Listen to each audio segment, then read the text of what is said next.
guys, let's do another Christmas card.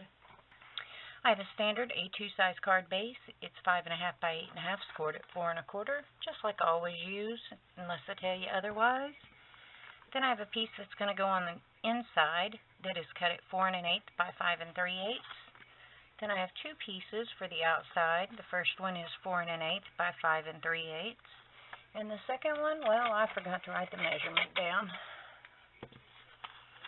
It is 3 3/4 by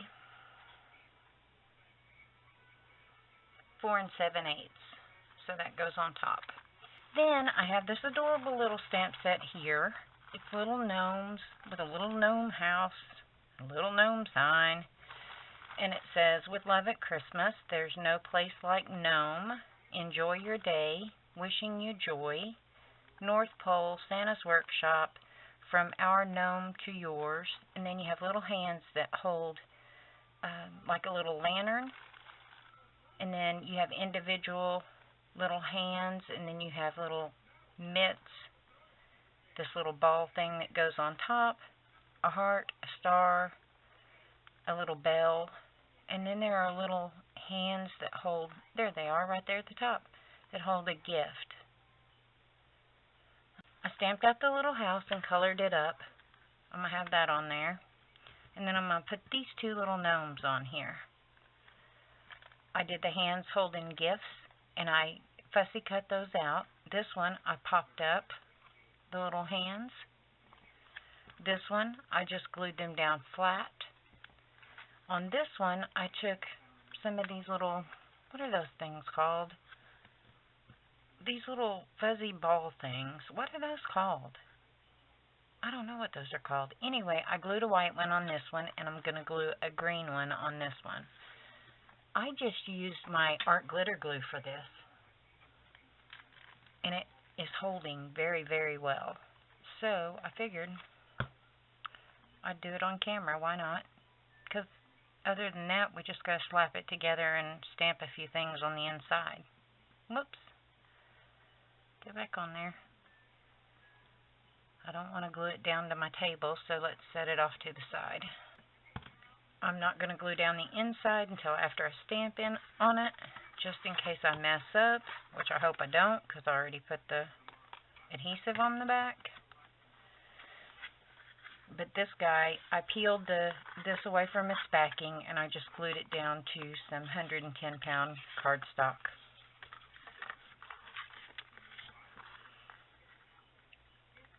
That way I made it cut easier and cleaner.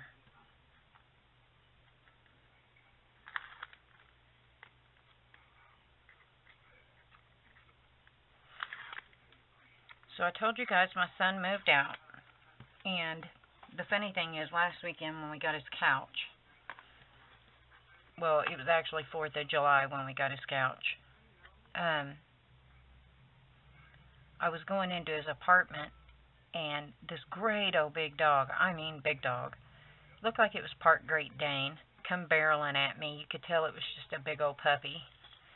When it wiggled its tail, its whole body wiggled. This big old puppy come barreling toward me. Like I said, when it wiggled its tail, its whole body shook, it wiggled, because it was just excited. Anyway, the man apologized for his dog, which was big enough to knock me over, and she just about did knock me over. But she was so stinking cute, so sweet, and I'm an animal lover, so I told him, you know, you have nothing to apologize for. I don't mind at all. Come to find out, they live right next door to my son. So the guy introduced himself to me when I was coming back out of the apartment and asked if I was the one that moved in there, and I told him no, it was my son. And so I told him, I said, you don't have to worry. He's a young man, but he's a quiet young man. He, you know, works a lot. So, super nice guy. But all I can remember is the dog's name. I don't know why I cannot remember that man's name. He told me his name and his wife's name, and they're escaping me for whatever reason. But I was telling my son about it and described the dog to him, because my son's a dog person too. And Told him, you know, you need to introduce yourself to your neighbors. That way you can help keep an eye on one another's place when the other's not there.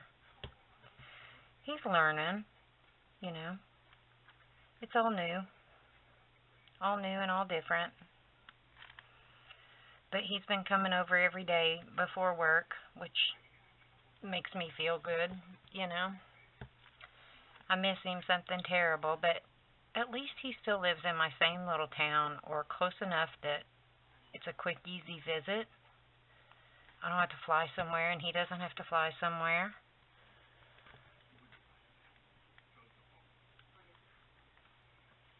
But he was just here a little bit ago. It's always nice to see him. He's so much fun.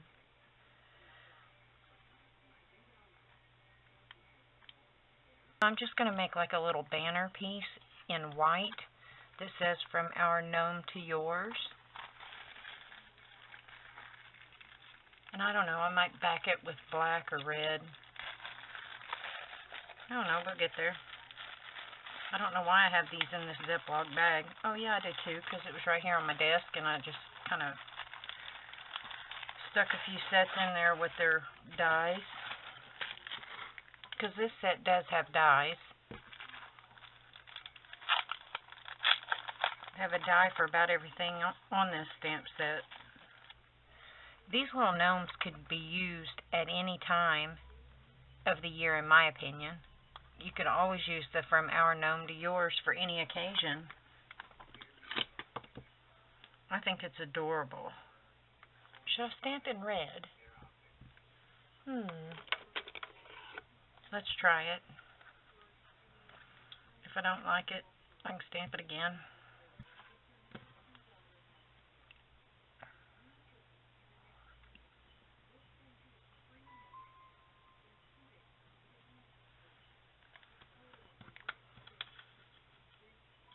Yeah, I like it in red. I think I'm going to back this on black. Alright, now black.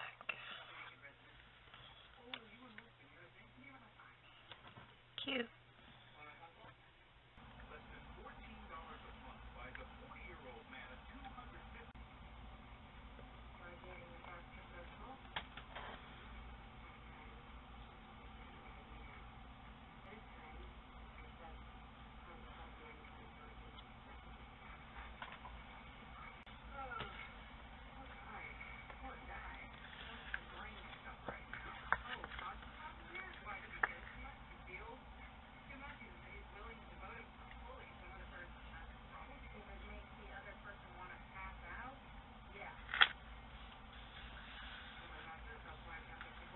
Have the happiest of holidays. Cute. So that's another Christmas card. So let me know what you think. Thanks for spending a little bit of time with me. I certainly appreciate it. I hope you guys have a great day and a glorious tomorrow. Bye, guys.